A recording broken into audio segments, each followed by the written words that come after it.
Do you know for Seabiscuit, they stole the fire alarm drill that they were going to use to start the race so that he could practice at night? Cool story, bro.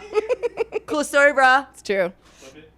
Yeah, clip that. Crickets. I'm huge in the Seabiscuit world. I'm not kidding. What does that even mean? There's equestrian journalists that know me. For real? Yeah. Equestrian journalists? Yeah. EJs? For sure. Hey, everybody. Welcome to another episode of Detour Guides. It's a podcast hosted by two millennial chicks. They're navigating life's detours while sipping on candor and cocktails. Please keep your arms and legs inside the vehicle. Remember, it's often the detour that can define you, and enjoy the ride. Hi, everybody. Welcome to Detour Guides Pod. I'm Allie, and that's Tory. You can introduce yourself. I'm Sorry. Tory. That's right. And let's just get into it. It's time for Rose, Bud, Thorn. Something good, something we're looking forward to, and something crappy. You first. My rose was that I finished going through my mom's closet, and that took a really long time. And so every t-shirt, every piece of string, everything when someone dies that you have to go through is so tedious, and to be able to be done with the closet is wonderful. So I'm getting boxes shipped to me. My sister has some stuff, and my dad's going to find another spot and do something with that room. Oh, wow. So, Oof. yeah. So it's a big rose to get that off of our minds, because that woman loved her some clothes. I was going to say, Judy was a clothes horse. It was too much. The amount of shawls and pashminas could have wrapped the world, and we're good. We don't need a beige, a pink. We're good. So thank you, Judy, for all the clothes, but I'm really glad that's done. Okay, that's a big weight lifted. When my grandma passed several years ago, we found clothes from Nordstrom that with the tags on. Oh, we have tags. And you know Nordstrom's return policy, they don't have one. So you can basically, like, years later, it could be like out of fashion, they'll take it. So did you return? We returned everything.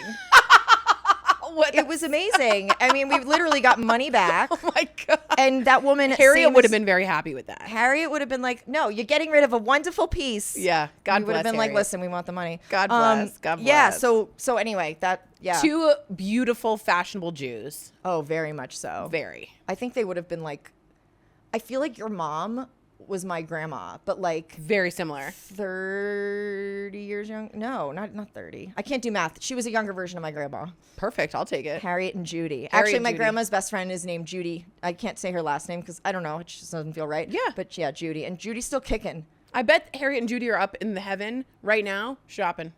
Yeah, that would be, oh, that's nice. Shopping. All right. Well, that's your rose. Mine is a bit of a different speed. So I had said on an episode prior that unemployment and I were in a fight because I wasn't getting my money. I found out why I wasn't getting my money. It was because I didn't register for work, and it was my fault. So I filed an appeal thinking I'm not going down without a fight, but I'm going to be out however much. And lo and behold, they gave me what do you call it? Retroactively gave me my money. They gave me my money. So if anyone from the government is listening to this, thank you. Especially if Michelle is listening, because What if Michelle loves our podcast? I love that woman. I was like, you work for the government. You're so nice. Yeah, and she well, was that's like, thank good. you. Good for you. Maybe, yeah. So I got my money. I am eternally grateful. I can't tell you. It was like 2 days later. The red, white, and blue, baby. Yeah. America. So that's my rose. That's good. What about your bud? My bud is I joined a new yoga studio called Canopy Yoga, shout out. And it has this like White Lotus vibe. So it's very resort. So you get in and they're like, hi Victoria, would you like a smoothie after when you're done? And I'm like, yeah. Is it included? Yeah. What? And then it's hot yoga, and they come over and kind of like move your hips, and it's very like, and they have like beautiful rattan wicker and candles everywhere. Oh, I love this. Oh my God, I'm in heaven. How did you find it? I did some research, and it's very for the person that wants like an aesthetically pleasing yoga studio, and it's very resorty. So it's a little bougie. It sounds very bougie. But really hard yoga. not I was mad like, at it. I'm good. I'm good. Yeah. I'm good. How hot? Do you know how hot they It was make about it? 85 to 90, so Okay. not super, super hot, but like your muscles, you're warm. You're schwitzing, as we say. I love hot yoga so much. Yes. What's your bud? nice. Well, congrats on joining yoga. That's like a big thing. Namaste, everyone. I'm going to namaste at this one, though. And now that you're paying for it, you will go, right? I will go, and I am going. I will go. I've gone twice. I will go. And her name is Emily, and she's like Australian. She's like, I'll see you later, Victoria. And I was like, okay. And then we held eyes, and it was like a thing. All right, then. my butt, you're going to laugh at me and I don't care. So Go for it. I think the fellas are going to laugh more, but go ahead. 100%. So there's a show that is like my holy grail show. It's called Outlander. Do you know it? Yeah. Okay, so it's like a time travel love story romance. It's so good, and I feel like Game of Thrones like bulldozed it because it's on Stars. Game With a of Thrones Z. and HBO. Stars with a Z. It's kind of porny. I watched The it for beginning I watch it seasons for the were- sex. Like, I'm not going to lie. Yeah. I watch it straight up for the sex. Well, yeah, beginning seasons. Now they're yeah. Now they're old and I don't watch it anymore. But I love it. It's like when it is last season is next year. Anyway, the point is the lead guy, Sam Hewen, shut up. Just Go ahead. has his own line of spirits. It was just whiskey. Now it's other things. And he is coming to Total Wine and More and signing bottles. And I will be there Today. today. I'm so proud of you. Yeah, it's a very like short-term bud. Are you going to ask him out? No. He's single. You're single. No. Are you going to sing the song? No. Okay. Any more questions? Nope.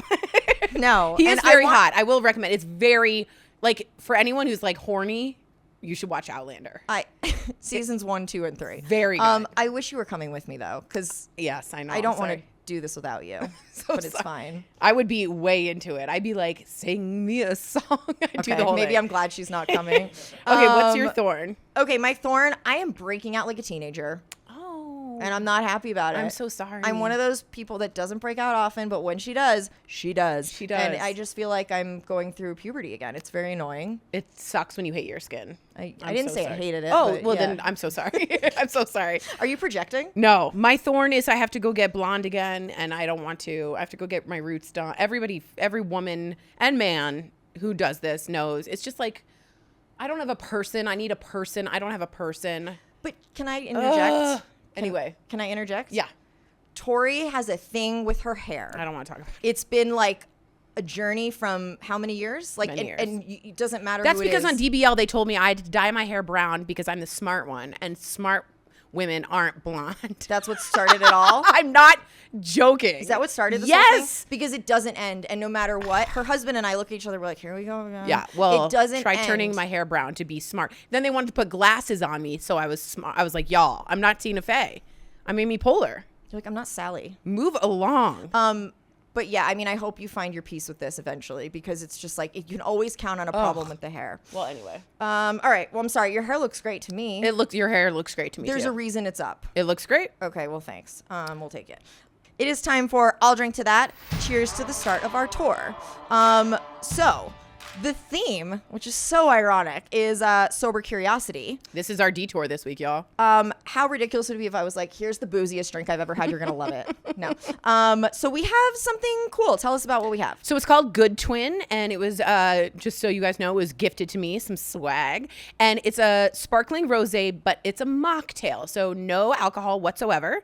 And it's in this really beautiful bottle. Allie, do you mind pouring us some? I was going to ask you if you could pour it, but yes. You I'm want me? happy I to- already spilled I'm happy half to do of it. the bottle. I'm happy to do it. If you guys didn't know, I spilled almost all of it by opening it. But a shout out to Good Twin. It's delicious and it's refreshing, and it gives that like crisp thing in the back of your tongue when you want that kind of hit. But yeah, non-alcoholic. So for all my sober curious friends or sober friends, we want you to remember Good Twin. And thank you for sending Tory some free swag. Yeah, feel free to add a shot of booze to this to really up the game. No, we're doing sober curiosity.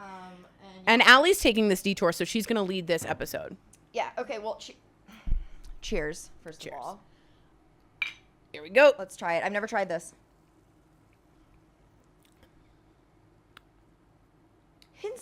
Hints of what? Peach. Currant. I think it's currant. There's some oak. It's currant. It's not Is currant. it? Yes. Okay. I like it. Why do I keep putting it down? I really like it. It's delicious. Very refreshing. Yeah. Thank you. Thank you, Good Twin. Thank All you. right. Ooh. We're good. Sorry. So tell us about this detour, Allie, that you had. It's a Monday, and we're recording early, and it's just quite a Monday. Yeah, it really it's is. Mondaying. Tell us about this detour for you. Okay, cool. So let's talk about this. First, pros from the pros, because we're not doctors or professionals. So this movement, first of all, I want to just say, this movement, I'm calling it a movement, Yeah, sober it is. curiosity, not for people with alcohol dependency or alcoholism, okay? Like, that's a whole nother thing. So this does not apply to those people. Got it. Can't stress that enough. The sober curious is a cultural movement of practicing limited to no alcohol consumption. In my experience, it's been no alcohol consumption temporarily, not like one drink. It's just like we're cutting cold turkey and then we'll wean it back in. We won't wean it. You wean off of it. We'll introduce it back in. Got it. I've taken part in this. I'll get there, but this all, from what I understand, started from a book called Sober Curious by Ruby Warrington. It went kind of viral. It went viral. Yeah. Because, I mean, it's especially for women. And it's such a simple concept, but no one, I guess, had talked about it. Because it was either you drink or you don't drink. You're right. sober or you're not sober. And Sober Curious is kind of in the middle. And it's kind of the past few years been a huge thing. Yeah. Like, I love it. I think it's great. And I'm someone who loves to drink alcohol. I don't get drunk anymore. I mean, there's a time and a place, and I'll do it every once in a blue, but I do like alcohol a lot. Mm-hmm. So this is just for people who love alcohol, who don't love it. It doesn't matter. But it's interesting. So a research from RAND and USC surveyed about 1,700 adults, 1,659 adults in their mid-20s. 9% were familiar. Why are you talking to me, computer? 9% were familiar with the Sober Curious movement. 7% participated in temporary alcohol abstinence, which is what I define sober curiosity as, in the past year and a half.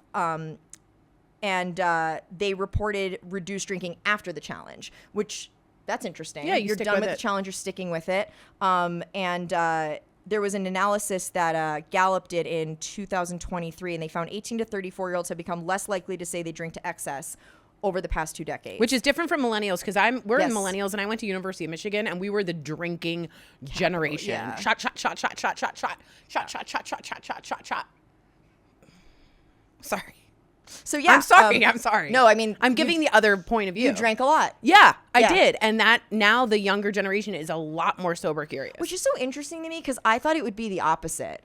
I don't know why. They're probably into psychedelics and other things. You're right. They probably substitute with other things. But it's interesting. So, there's dry January. People do that a lot. People with their partners will stop drinking to kind of support someone else or do it as like, a lot of women do it because they want to lose weight. I'm not saying I'm for or against that, but alcohol is calories. It's a lot of empty calories. There's not 1 calorie in alcohol that's probably beneficial. Do you know what I mean? I mean, would you argue that? I would. That's fair. And you can. But there are some tips from the American Psychological Association.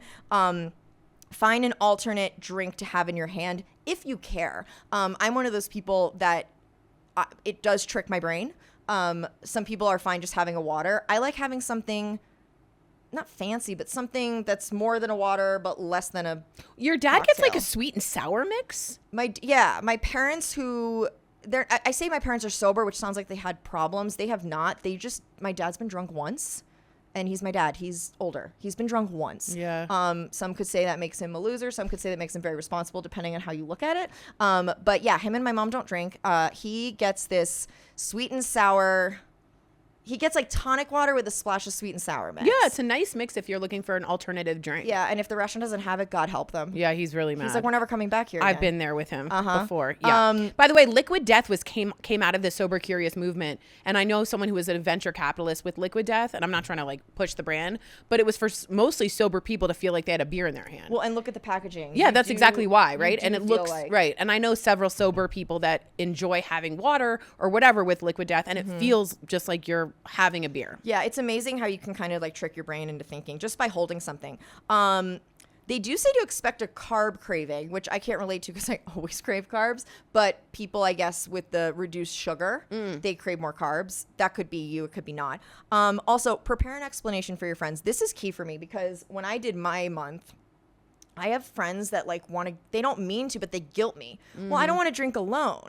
And I'm like, okay. But I'm doing what I'm doing, and you're in charge of your own person, so decide what you want. You can have a drink, and I'm the first person to be like, I'm not drinking, but please have a glass of wine. I go out with people who are sober. My girlfriend's been sober about 25 years, alcoholic, and she doesn't care. She's like, well, drink whatever you want. There's no temptation. But friends that just aren't participating, I can't stand when I get like, why aren't you drinking? Why? Please drink with me. I don't want to drink alone. I'm like, okay, well, sorry. Yeah. So have an explanation, and it should be the truth. I'm sober curious, and I hope you can support that. And if they if can't, not, I mean, it's such a small thing to end a friendship, but like see ya. that says a lot. Anyway, consider, this sounds very like self-helpy, but consider like a journal.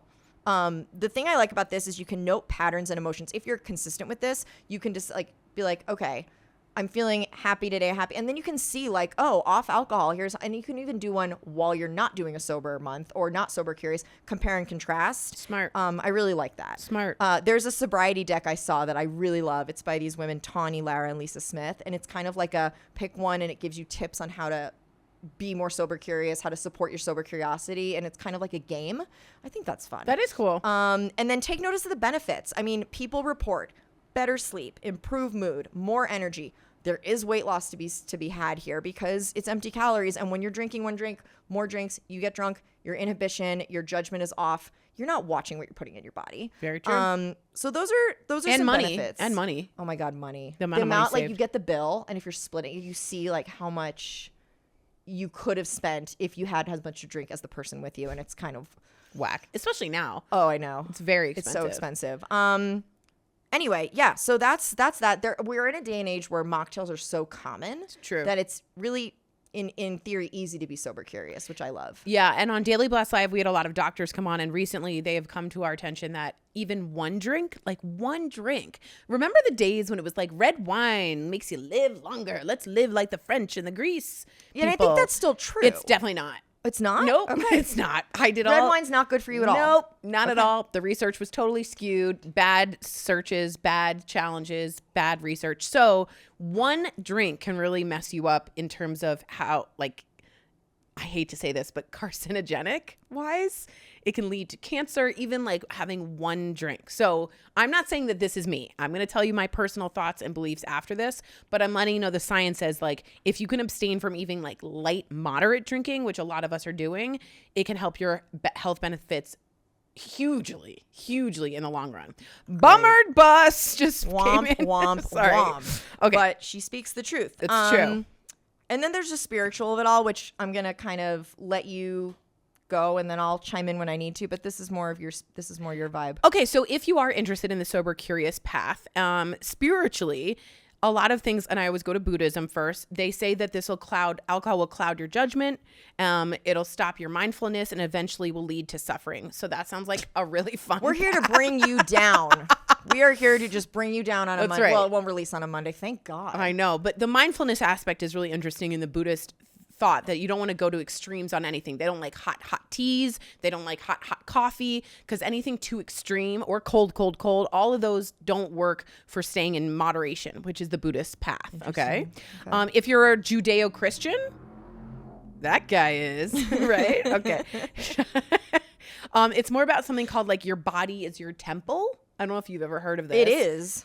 Is it? Well, depending on how you treat it. It's true. And in many ways, Christianity teaches temperance. They warn of excess, and they want you to seek balance and mindfulness. Now, in Judaism, though, we drink a lot. We love the wine. The wine is big in Judaism. So if you are spiritual in any way, like even in Christianity, there's wine. Absolutely. But yeah, we drink like 4 glasses during Passover. Well, and I'm wasted at Passover. Yeah, and there's Shabbat. Every week we have Shabbat. The weekend we rest. It's the Sabbath, right? And we do the prayer of the wine.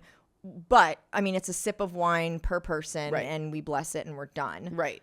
But Jews are not anti-alcohol. No, not at all. And then finally, if you're in the Native American, spiritual, they do say alcohol and mind-altering drugs are great for sacred ceremonies. I know some people have done ayahuasca, other things that have led to some mind-opening experiences for several of my friends. Like, really. Have you ever done ayahuasca? You would know. Okay. You would know. However, am I interested in one of these like journeys? Nick, can we go and do ayahuasca on camera? I don't know if we were allowed to either. The two of us doing ayahuasca together. I am interested in going to Peru and experiencing this.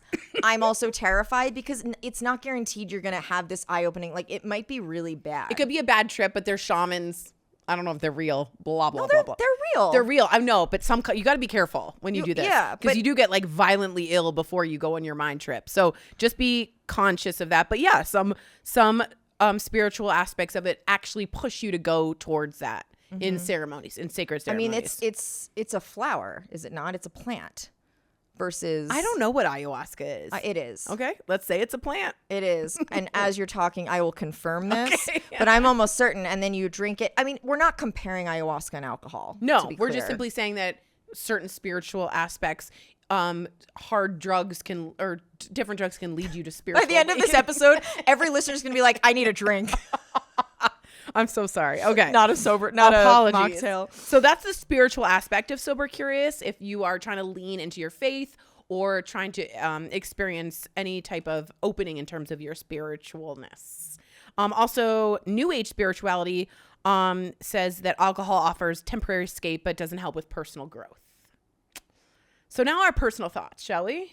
Yes, and I'd like to say that ayahuasca is made by the prolonged decoction of the stems of the, get ready, Banisteriopsis caapi vine and the leaves of the Psychotria viridis shrub, although hundreds of species are used in addition or substitution. So it is. Oh, yeah, it's a vine. It's a vine. It's a vine. So it's a plant. It's a vibe and a vine. Okay. Okay. So I have, let's do personal thoughts. So a lot of people are close to me are sober. A lot of people. I've never been sober curious. Ever once. Never, ever once. And I'm just going to be super honest with you Have you ever guys. done any sober month or anything? No. That's the answer I was hoping for. Never. I'm the millennial who again wishes like red wine was like good for you and wants to keep it. I like the feeling. I drank at Michigan and Shot, right. shots. But like as we get older, I understand that like it's not always a great look, and I'm looking for self-discipline in a lot of aspects in my life. So this could possibly be one. You also practice Buddhism. I do. And Buddhism is about forgiveness. No, I'm just kidding. But so what I'm looking forward to is practicing maybe self-discipline. So I read a book called Atomic Habits, and they teach you that if you can see your habits on the wall, like literally, it'll help you make your habits better. So every time I don't drink or don't have a drink, and I'm like, oh, I want one that night, I do a big X, like a black X. And I get to see a month out, oh, I really went hard this week. Or, oh, I was like super good this week. That's and kind of like the journal. Yeah, and it keeps you just regulated a little bit. But I am not someone that is ever going to be, like, I'm always going to have a red wine. Right. Or like a vodka, whatever. I'm You just going are to, who you are. I'm sober incurious. Yeah. I'm trying to think of the word. Yeah, keep going. No, that's about it. Like, Yeah. I feel like I know like several of my friends do dry January and then, and all that. I just enjoy having a beer, or I just enjoy it. You're sober disinterested. Yeah, I enjoy it. Now, I have a question for you. I'm not trying to psychoanalyze you. Okay. Have you thought, despite not wanting to do it, doing it anyway? Yes. Okay. And what has stopped you? Wanting the beer. Right. But so the want, the desire just overpowers everything. Yeah, because I've never felt like it's out of control. Uh-huh. And if it was abusing alcohol, I think that's like a different story. Yeah. And I think in my college years, I 1,000% did. Right. But I incorporate it into my life and enjoy it. I like going to breweries in Colorado. I enjoy the learning about the beer. I hosted a beer show called Hoppy Hour. That's a great name. No one watched that show. No one watched that show. But yeah, I've just really enjoyed the culture. I like feeling social. I just don't have that sober curiosity. I'm not saying this, you can judge me. I'm just trying to be no judgment here, but like, I'm never going to be that gal. No, but you know what I am interested in? I'm curious about if we did, like, if we went out a night, you and me went out and we just did mocktails, if you would be like, oh, this isn't so bad. Because I'm going to get into what I went through. Please. And wonder if you would go through the same. I'm not pushing it either way. It's your body is your temple. Right. My detour, my temple is a party. Yeah. You go into that temple and it's a rager. That temple is not. Yeah. So I'm on that side of the fence. Let's hear from you, because you're a bit on the other side. Well, I mean, I love drinking. But I was a bit of a late bloomer. I started drinking when I was 20 years old. Literally first sip of alcohol, except if my parents were like, do you want to try a sip of the wine? And I'd be like, ew, that's disgusting. Tried it at 20 in college, and I went a little crazy. Yeah, we all both did. Yeah. Well, because like it's like I was like a newborn drunk. You know what I mean? Like, I just was like, we'd go to parties and I would, just lose my inhibitions, and I could always blame alcohol. And I loved that. I was like, I'm in my 20s. I've never done it. I have an excuse for my idiot behavior. And that was great, It was the culture. Yeah, but the novelty wore off. And I find that I like to try. I'm an experimental person. I'm interested. I'm very curious. And so I was like, let me try a dry. I was supposed to do dry January. I ended up doing dry August. Potato. It's 30 days of sobriety. And I was like, I'm going to hate this because I'm not one of those women that, I have something in my hand. It's not alcoholic. I'm going to know, I'm going to hate it. I'm going to want to drink, and I'm just going to be craving it because you want what you can't have kind of thing. I didn't feel that.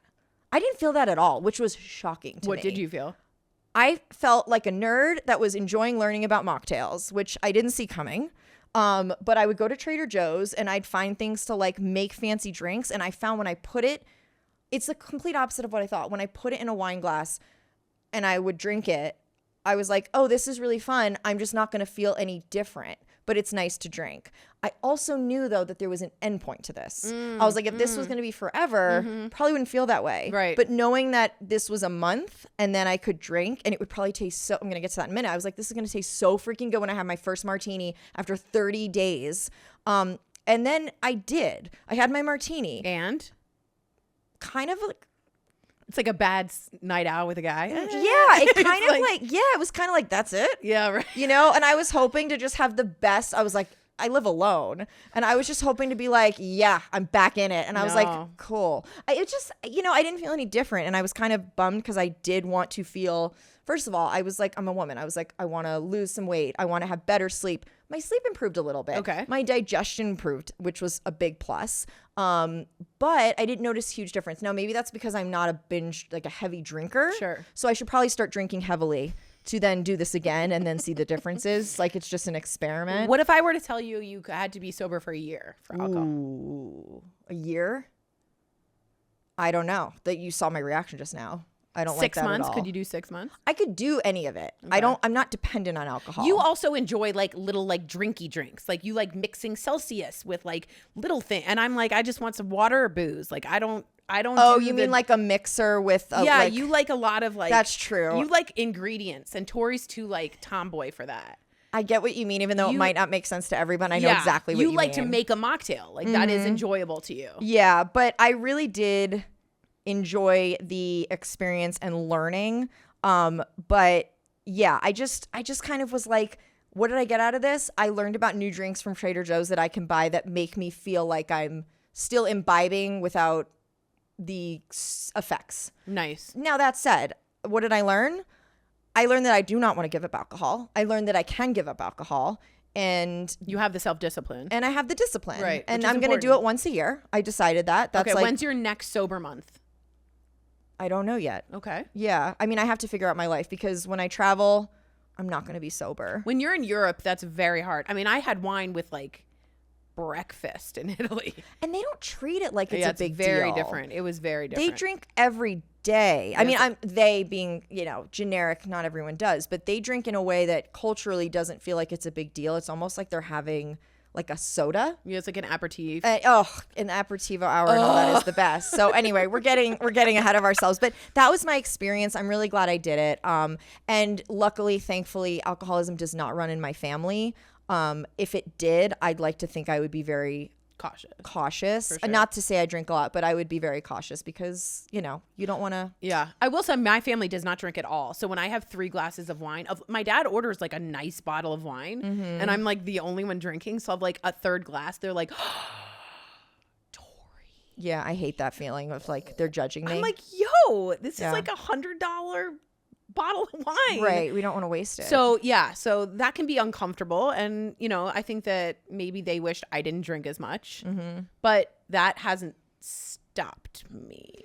Yeah. I don't think anything will, and that's okay. Yeah. It's your culture and what you decide. You're one of my best friends. If I saw a problem, if you see something, is this an intervention? If you see something, say something. I'm like, wait, they're all coming out. I would say something. Yeah. And I've had friends where I have said something. Yeah. But this is not one of those times. What baffles, I've never been in the position in either of you, but like what baffles me is when women are pregnant and they don't drink, and it's almost like they're fine with it, but if they weren't pregnant and they couldn't drink, they would hate it.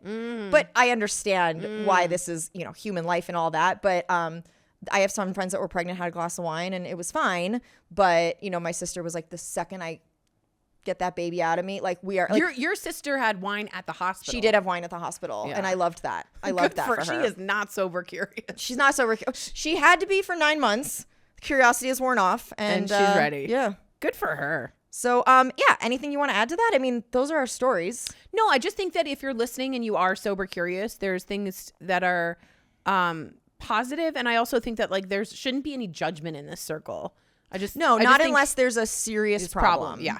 Yeah, I agree. This detour is very fuzzy and can be helpful to a lot of people, but again, the judgment around it should be kept to a minimum. So if this works for you, awesome. If it doesn't, awesome.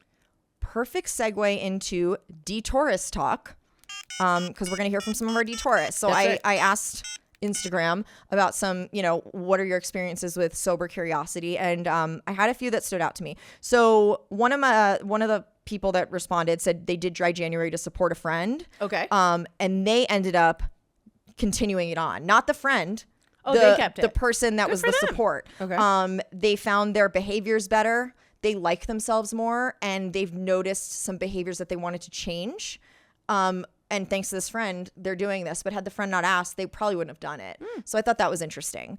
And then this other person wrote in and said, it made me rethink my social circle because the only thing I realized we had in common was drinking. For sure. That's a big thing. That's kind of a hard realization to come to, because if that's all you have and you're not drinking anymore, what do you have left? Yeah. And she was like, I expanded my circle. She didn't let them go, but she kind of reduced, obviously, the time she spent with them. I thought that was interesting. Yeah, take a look around you and see who you're hanging out with. That's a great point. And then someone else wrote in and said, it's not going to be forever, but right now this works for me mainly because I'm sleeping through the night now. Now, I don't know about you, but when I hit 35-ish, 2 drinks, and I don't sleep through the night. I could be not drunk at all after 2 glasses of wine and I'm fine and I go to bed. I will wake up in the middle of the night. Yeah, does that happen to you? Yeah, it does. And I used to be like 3 or 4 in the morning and you're like, oh. Yeah. Yes. Yeah, and I've always slept through the night, and Yeah. it's never been an issue. And I realized that, and I was like, damn it, that's a real bummer, because I like having 2 glasses of wine every now and then, and I want to sleep, and it just sucks. Yeah, it really does. And I do want to add Doechii, who I've become like obsessed with. You know, Doechii the artist. Oh yeah. So she actually was going through a really hard time before her huge album came out, and she just came out yesterday on Instagram and was like, I saw myself, I didn't like who I was hanging out with, I didn't like my sleep, and I got sober curious. And then for her album, she went full sober. Oh wow. And she got all sober, cleaned up her act. She's like, I knew if I was going to do it, I had to rap hard. She rapped. I sound so. I gotta rap hard. But she did. And like for anyone who wants to start out on a new project, cleaning up your act certainly can be a part of the sober curiosity movement. Well, and look at what happened. I mean, she just like blew up because her mind was clear. So another detourist talk from Doechii. From Doechii. Yeah, she wrote in. Imagine the celebrity, like talk about the celebrities. Like you're around it all the time. Like people go full sober. Yeah. Because they realize Hollywood has gone to them. And then unfortunately, most people, I would say, in Hollywood, it doesn't go well. Yeah. And it ends happen very poorly, whether that's rehab or darker Bradley places. Cooper's famously really, really sober. Yes. And he like kind of randomly talks about it to Howard Stern. But he's just like, I just didn't want to go down that path. Yeah. It takes a lot of strength. Yeah, a lot. So yeah, those are a few things that we heard from listeners, and I thought that was interesting. Anyway, time for some recs. Nice. Oh, wow. We love them, and we don't believe in gatekeeping. No, we don't. You first, because this one made me laugh. I don't know why. Okay, so I have something called a Sunbeam mattress heater. And it's the best I feel thing. like we're 85 years the best old. thing in the world. You can heat it up to 12, and in the morning you can like hit the button and hit how much time it wastes, like it stays on. Time it wastes. It's so nice when it's freezing out. I'd to never get out of bed. Warm freaking bed. It's like $40. I could not. There's a dual, so you and your partner can have different heats. Oh. Yeah. So there's 2 controls? 2 controllers. 1 mattress? Yeah. That just reminded me. But yeah, 2 controllers, 1 mattress, and it like is so nice in the frigid cold. I highly recommend it. It's on Amazon. I feel like that's dangerous for me. It's because wonderful. I would never get out of bed. That's the problem. Do you remember when we were talking about seasonal? Oh my God. Seasonal affective disorder. Thank you. And you talked about sliding out of bed. Yeah. Can That's you like imagine? this. You would never slide out of bed with your Sunbeam mattress It's heater. amazing. I don't think. Amazing. What's your rec? Okay. That's all that you're going to give it. You just Oh my love God. it. I just like, imagine Okay. your body slipping I guess into there's not much something else to say. Just warm gooiness. It's just the best. I have It's so good. I have a follow-up question. Okay. What are the numbers it goes to? So I go really hot, and it can go up to 12. And I go up to like 10. It goes up to 12? Yeah. And you do 10? Yeah. Okay. Yeah, that's... But you can do like 1 or 3, like you know what I mean? But it's really nice. And what does Hubs do? Like 5? Does he run hot? No, I like it hot. Some hot. like it hot. Yeah, I get it. That's fun. Yeah. I want to get it. It's really good, guys. But I don't think I will. Highly recommend. All right, cool. Mine is kind of appropriate for the topic. Apple cider vinegar on Netflix. You heard of it? Yeah, of course. Oh my. It's a true story, no? Well, it's based on a true story. Okay. There's basically like half of it's very, very accurate, and the other half is fabricated but based on another influencer. So basically, the show is about this woman, Belle Gibson, who was she's real, she's alive, she's in trouble now. An Australian influencer who's, this is nuts. I can't believe it. She said she had terminal brain cancer and cured herself with whole foods and holistic wellness. Like apple cider vinegar shit. Like apple cider vinegar, no Western medicine, no chemo, no radiation, no nothing. But danger. She became, are you laughing at me? Like, Yeah. I feel very, like, this was insane. She was giving out advice. First of all, she never had brain cancer. Not a spoiler. You know that from the beginning. She never had brain cancer. And she is telling these women who have cancer to not go in for treatment. That's evil. And she's That's evil. technically, I don't want to that's sound so criminal. crass, she's killing people. No, that's criminal. That's It is horrendous. criminal. And she, yeah, I mean, you can I saw imagine. an interview with the real Belle Gibson. Is that her name? Belle Gibson. First of all, that sounds a lot like Mel Gibson. Let's be honest. does. You got to change that name really quick. does. And they were like, "How old are you?" And she was like, That's right. Like she doesn't even know how old she is. Full blown narcissist. Yeah. A little nutty. As always, had a tough upbringing. But, you know, that doesn't mean you become this kind of a dangerous influencer. She had a book deal. I mean, it was not just Australia, it was everywhere. Yeah. And it's really good. It's a, I think, 6-episode series, and it's done really well. The actress is really well. Yeah, they're known. really good. And I loved it. I just finished it, and now I'm doing the documentary with her. Nice. She's not really in it. It's just her voice. But, like, they're interviewing the people you saw on the scripted show, the real people. And I love that. So There you go. apple cider vinegar. That's my rec. On That's Netflix. it. Excellent. On Netflix, yeah. Gosh, that was a quick detour. Yeah, it was. Time flies when you're not drinking. And you get better sleep. That's right. And you get better sleep, and That's you right. do quicker podcasts, I guess. You move through it. Yeah. Well, let's recap. Okay. So let's, how many times can I say so in one? I am unhinged today. Sober curious, a cultural movement or lifestyle of practicing limited or no alcohol consumption. Do you think sober curious means you smoke weed? Yes. Okay. Yes. Okay. And I did Okay. when I did my dry August. Doesn't have the same ring to it. But anyway, yeah. So that's sober curious. Set yourself up for success. Plan ahead. Have your tools in your toolbox. Tell people why you're not drinking. Have a drink in your hand that's not alcohol. Journal. Learn about yourself. The benefits are, there's so many. I mean, many. for better or worse, there's so many. Better sleep, mood, digestion, cognitive function, money saved, and self-discipline and moderation are taught in almost every religion and spiritual practice. Find me a religion that's like, go hard. I would join that religion. And that's that. Anyway, yeah, if you find one, tell Tory she will be the first convert. Be sure to follow us on Instagram at Detour Guys Pod. Follow our personal Instagrams. At I am Tory Schulman. You are. Yes. And at Ali Dubrow, ALIDUBROW. Drop us a line at detourguidespod@gmail.com. And please don't forget to subscribe on Spotify or wherever you listen to podcasts. And if you wanted to give us a glowing review, we'd owe you a non-alcoholic drink. That's right. Remember. Oh, Did you forget? Remember, it's often the detour that can define you. Bye.